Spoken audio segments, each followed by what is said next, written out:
O Ministério Público Federal de Goiás compartilhou esta semana uma nota técnica que traz evidências de eficácia no tratamento precoce para pacientes com Covid-19. A biomédica Ruth Alves Pereira e Costa, o procurador da República Ailton Benedito e o infectologista Ricardo Zimmermann falaram sobre o assunto numa entrevista especial. Começo a conversa com a doutora Ruth Alves Pereira Costa, que é biomédica e é uma das que assinou essa nota técnica. Doutora, eu queria conversar com a senhora primeiramente do que se trata essa nota técnica. Bem, essa nota técnica trata da abordagem de tratamento da fase inicial da Covid-19, que é a fase de replicação viral. Então, a gente aborda vários temas focados nessa fase, a abordagem farmacológica para essa fase, o nível de evidências científicas para essa medicação. A gente aborda também, porque muito se fala a respeito das evidências científicas, especialmente para a fase precoce da Covid-19, então a gente fala sobre a importância, a gente aborda os estudos, detalha sobre os estudos disponíveis até o momento para as medicações preconizadas nessa fase, a gente fala sobre a importância de inclusão de estudos pré-print, que são estudos que eles entram antes, eles são publicados antes, disponibilizados para o mundo inteiro antes de uma revisão por pares, como acontece normalmente numa publicação científica. Nós falamos sobre a importância de estudos observacionais, não só dos estudos controlados, randomizados, duplos cegos, que são considerados os estudos padrão ouro assim, para nível de evidência científica. Mas a gente aborda os estudos observacionais também, a importância deles, o papel que eles têm, especialmente numa fase de pandemia como essa que a gente se encontra, onde a gente tem o caos instalado. E também falamos a respeito de um score para diagnóstico clínico da Covid-19, onde o próprio médico, é uma escala de pontos onde o próprio médico pode fazer o seu diagnóstico de Covid, não precisando aí de um exame de PCR, que muitas vezes demora, tem um custo um pouquinho elevado e tem uma taxa aí de falsos negativos e positivos um pouco alta. Então, basicamente, assim, de forma resumida, é isso que aborda a nossa nota técnica.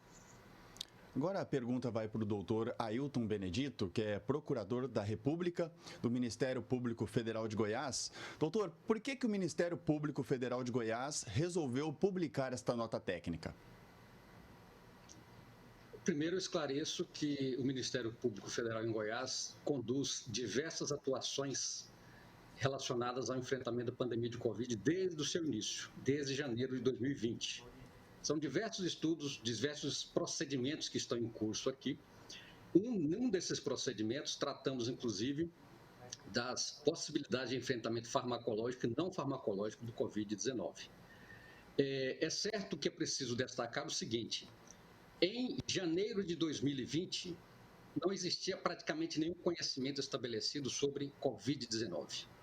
Estávamos na absoluta ignorância. Naquele momento, então, muitas medidas de enfrentamento foram preconizadas no mundo e no Brasil a partir da experiência relatada, da experiência perpassada da China. A China informava que não existia possibilidade nenhuma de tratamento e cabia apenas monitorar os pacientes, aguardando que, eventualmente, algum deles se agravasse ao ponto de precisar de internação e suporte ventilatório. Essa era a situação de janeiro de 2020.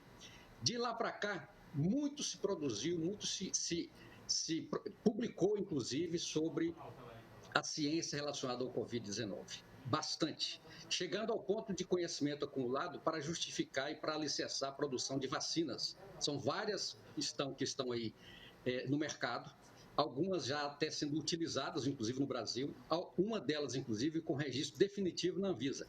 Se chegamos ao ponto de conhecimento científico bastante para produzir vacina, precisamos tratar também das outras perspectivas de enfrentamento da doença, além da vacina. A vacina não é uma panaceia que vai inibir com 100% de eficácia a propagação do vírus. a possibilidade de mesmo pessoas vacinadas desenvolverem alguma doença relacionada ao vírus existe. Tanto é que algumas delas têm eficácia perto de apenas 50%. Então, a pertinência de tratamentos de farmacológicos, tratamentos médico-hospitalares, continua existindo mesmo depois que as vacinas estiverem aplicadas em toda a população. Dito isso, eu destaco o seguinte: no final de 2020, num desses procedimentos, o Ministério Público Federal solicitou a estes especialistas que aqui estão hoje e alguns outros que fizessem uma análise da situação, do status atual do conhecimento científico acumulado sobre Covid-19 e as possibilidades de enfrentamento. Este material, encaminhado ao Ministério Público Federal em Goiás, consubstanciou, então, elementos que o Ministério Público entendeu pertinentes compartilhar com as autoridades, com os órgãos e instituições públicas que têm alguma responsabilidade no enfrentamento à pandemia. Esta é a atuação do Ministério Público Federal até o momento dessa matéria. O Ministério Público Federal não lhe cabe, e não é este o caso, prescrever medicamentos. O Ministério Público Federal deve agir para que o poder público, sobretudo o Sistema Único de Saúde, cumpra a sua função, que é garantir assistência integral aos cidadãos e, sobretudo, aos pacientes de Covid em qualquer fase da doença, do início ao fim da doença. E assistência integral não se resume à internação hospitalar em UTI com suporte ventilatório. Assistência integral pressupõe, inclusive, de acordo com a Constituição, medidas de natureza preventiva. Primeiro, prevenir a propagação do vírus. Uma vez infectado, prevenir que as doenças se instalem. Uma vez instalada a doença, prevenir que a doença se agrave, podendo levar à morte o paciente. Em síntese, essa é a atuação do Ministério Público Federal.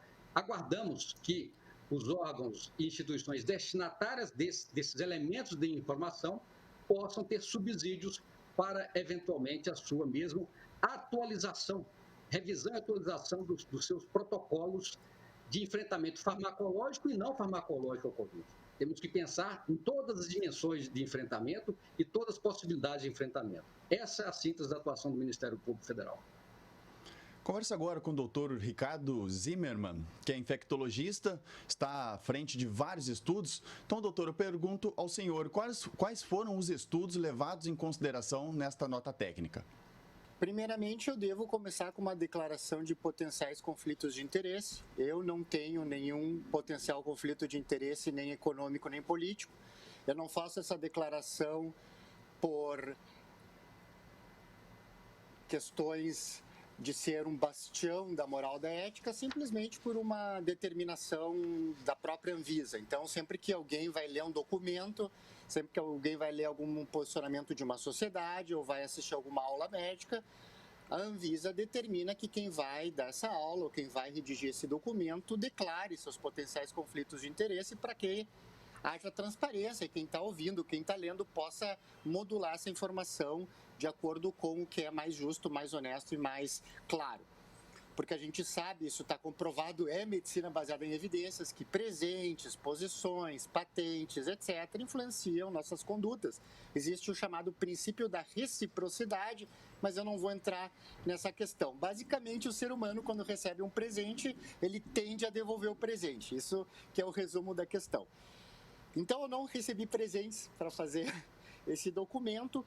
Eu acredito que a questão que é crucial a ele é que a gente buscou fazer uma inclusão, respondendo agora a tua pergunta, de todas as evidências, evitando aquela leitura seletiva ou heurística não sistemática daquilo que nos interessa.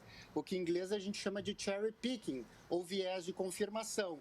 Eu vou ler só o que defende o meu raciocínio e não vou ler no que não defende meu raciocínio. O tradicional, não vi, não li, não gostei. Então a gente evitou isso, fez uma revisão muito estruturada e a gente construiu a nota com base na medicina baseada em evidências e a gente colocou em gráficos, de tal forma que o colega que é mais evidencista, Ricardo, eu gosto de seguir o que é defendido nas melhores evidências, nos ensaios clínicos randomizados. Não tem problema.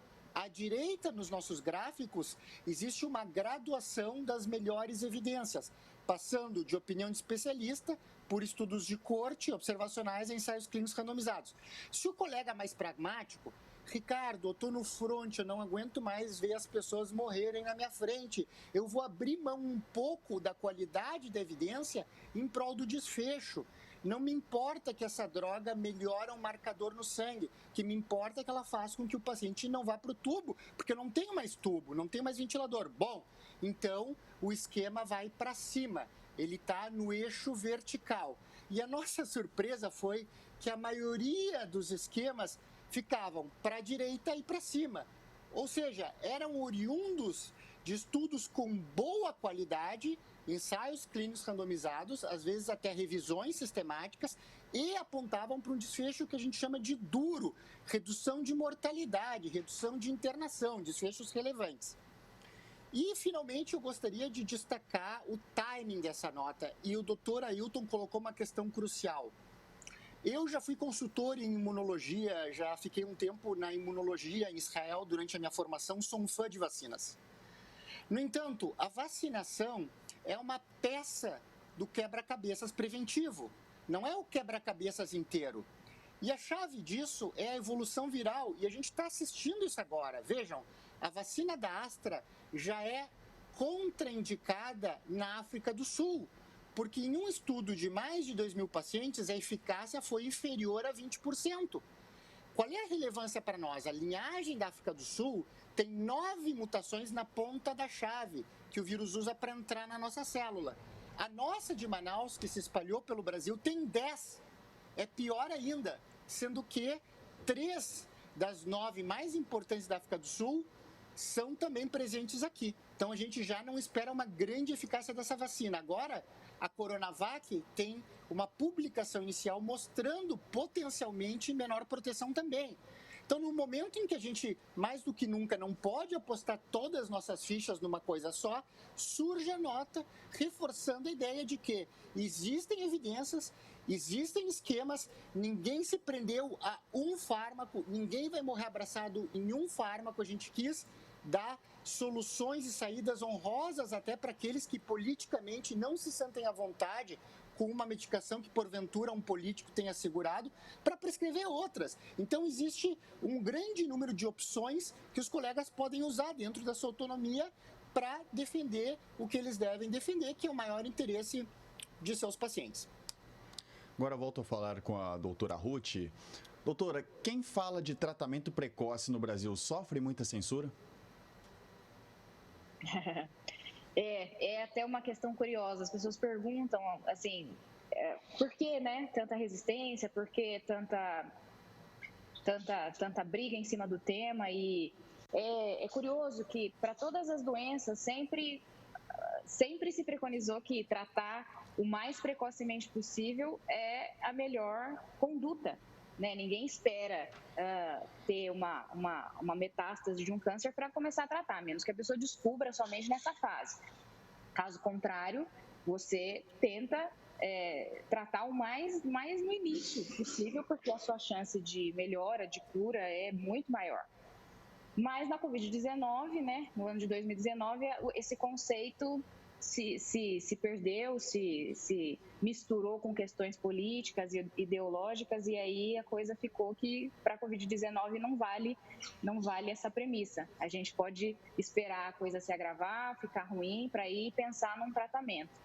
Então é uma questão que não tem muita resposta, a não ser que não faz sentido, né? Não faz sentido na medicina, não tem sentido biológico, não tem sentido nenhum.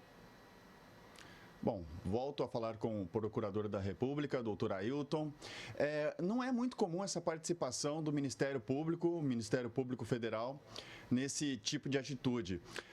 O que na prática traz a divulgação dessa nota técnica, e isso serve de exemplo para os outros MPs do Brasil? Na verdade, a própria lei, a própria Constituição Federal, de acordo com as atribuições do Ministério Público, qualquer órgão do Ministério Público que recebe, que tem em mãos alguma informação, algum elemento que possa servir à atuação de outros órgãos, é nosso dever compartilhar estas informações com os entes, com os órgãos, com as autoridades responsáveis que têm alguma atribuição pertinente. Talvez você mencione que não é muito comum, mas a verdade é muitíssimo comum. A prática é exatamente essa. Às vezes que o Ministério Público recebe algum tipo de elemento que possa servir à atuação de outro órgão, cabe ao Ministério Público encaminhar estas informações aos outros órgãos e instituições. O que o Ministério Público Federal em Goiás realiza relativamente ao compartilhamento dessa nota técnica é exatamente isso. Nós compartilhamos com os órgãos no estado de Goiás que têm alguma responsabilidade no trato desta questão, do enfrentamento à pandemia. Encaminhamos também à Procuradoria-Geral da República e ao Conselho Nacional do Ministério Público. Entendemos que cada uma dessas instituições, no âmbito de suas atuações, de suas responsabilidades, tem algum tipo de ação pertinente ao enfrentamento do Covid-19. No caso, digamos, perplexidade, na verdade, a suposta surpresa de quem noticia isso como algo inédito feito pelo Ministério Público Federal de Goiás, quando nós, membros do Ministério Público, fazemos isso corriqueiramente no âmbito das nossas atuações. E é muito importante também destacar que, evidentemente, você tem situações de municípios aí pelo interior do Brasil que não tem um corpo técnico qualificado, com conhecimento acumulado, né, com possibilidade de acesso efetivo a muito conhecimento sobre as medidas de enfrentamento ao Covid.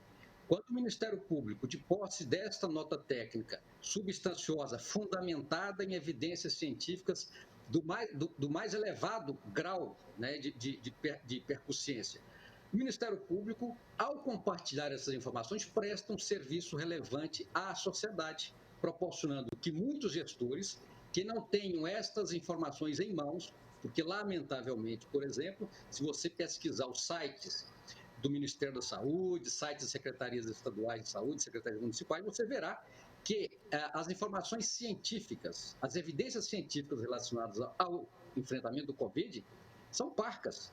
Praticamente, muitas das vezes, são nenhuma, né?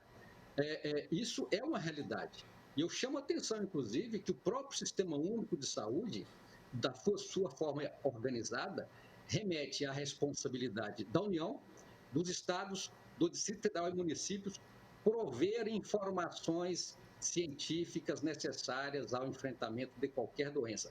Prover informações significa, inclusive, buscar informações no mundo, internalizar essas informações, fazer a devida crítica dessas informações e, eventualmente, incorporar essas informações, esses elementos, nos seus protocolos e diretrizes terapêuticas. É assim que sempre aconteceu. O que nos causa perplexidade é que, tratando-se de Covid, parece que tudo que aconteceu antes não vale mais. Realmente, doutor. Agora volto a falar com o doutor Ricardo Zimmermann. O senhor falou muito bem na sua primeira resposta sobre as várias frentes que existem na luta contra a Covid-19.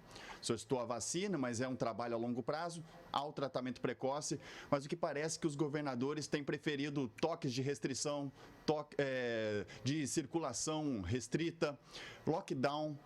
Isso resolve? Não resolve. E é importante dizer que não existe sequer base teórica. Eu estou em processo até agora porque em março, quando a Imperial College lançou aquele report, que era um report, não foi publicado até hoje, através do Neil Ferguson, na hora eu vi os erros da projeção e fiz um vídeo.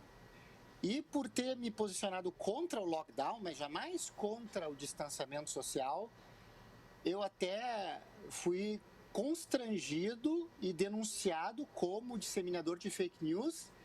E no jornal tinha embaixo, inclusive, o endereço do conselho, estimulando que quem tivesse se sentido ofendido por esse médico me denunciasse no conselho. Então, além do constrangimento de não poder emitir um vídeo com a minha opinião, que depois se mostrou tecnicamente correta, ainda tive que responder ao Conselho Regional de Medicina, que é um órgão que deveria, na verdade, resguardar pela autonomia e me chamar para me ouvir como especialista, e não atuar de forma coercitiva. Por que o lockdown não é a solução? Bem, primeiro, como eu disse anteriormente, o próprio Neil Ferguson voltou atrás.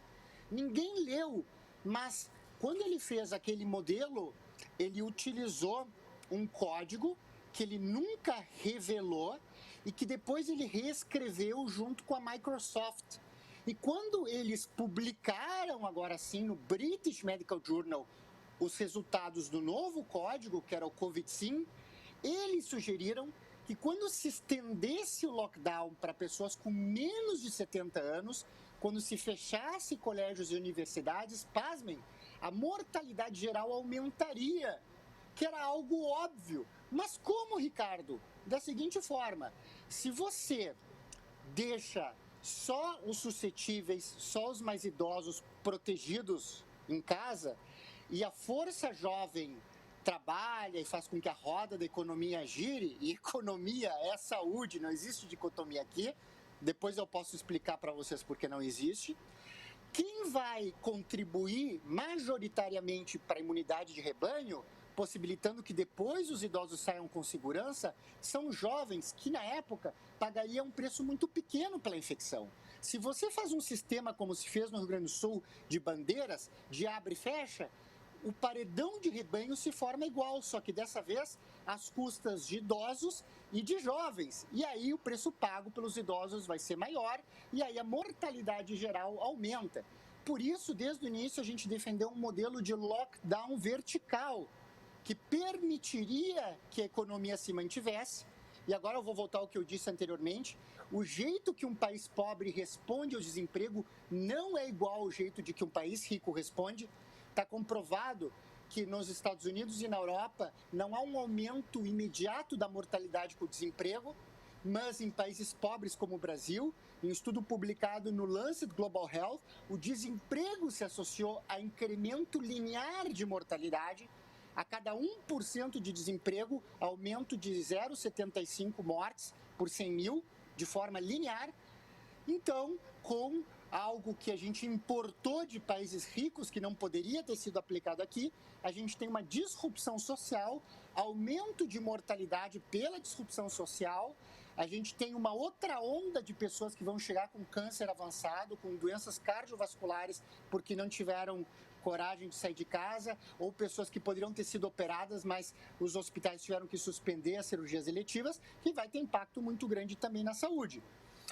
Além do que, se a gente for ver, isso me chamou muito a atenção desde o início, o modelo do Ferguson, ele é de um desconhecimento absurdo de virologia, porque ele modelou a pandemia como se fosse uma pandemia de gripe. Acontece que quando a gente fala que o número reprodutivo básico da gripe de 2009 é 2,5, as pessoas sabem que isso quer dizer que 10 pessoas infectadas, cada uma passa para 2,5. Quando as pessoas ouviram, e quando nem o Ferguson ouviu, que o número reprodutivo básico do SARS-CoV-2 também era de 2,5, ele interpretou, pasmem, que 10 pessoas passariam cada uma para 2,5. Mas desde 2005, quem estuda virologia como eu, já se sabia que os coronavírus são exatamente o contrário da influenza, o contrário da gripe. Ou seja, de 10 pessoas com coronavírus, só uma passa. Então, aquele número reprodutivo básico pode parecer de 2,5, mas, na verdade, para 70%, 80% das pessoas, é menos de 1. Ou seja, 70%, 80% das pessoas não passam para ninguém e para essas lockdown não é necessário. Já os 20% que são os que representam 80% a 100% das infecções, que são os super disseminadores, tem um número reprodutivo básico que não é de 2,5, é de 10 ou 12, o que representa a transmissão aérea. Para essas, o lockdown não é suficiente. Então, do ponto de vista virológico, o lockdown ou não é necessário ou não é suficiente. Do ponto de vista de epidemiologia de rebanho, o lockdown horizontal é um erro que empurra os mais suscetíveis para formarem, junto com os menos, o paredão de rebanho, resultando em mais mortes, conforme o próprio Neil Ferguson colocou em seu único artigo publicado sobre o assunto na BMJ, depois de alguns meses de eu ter alertado a comunidade que ia acontecer exatamente isso. Ok. Conversei com a doutora Ruth Alves Pereira e Costa, biomédica, procurador da República Ailton Benedito, e o infectologista doutor Ricardo Zimmermann. Excelente entrevista. Muito obrigado a vocês.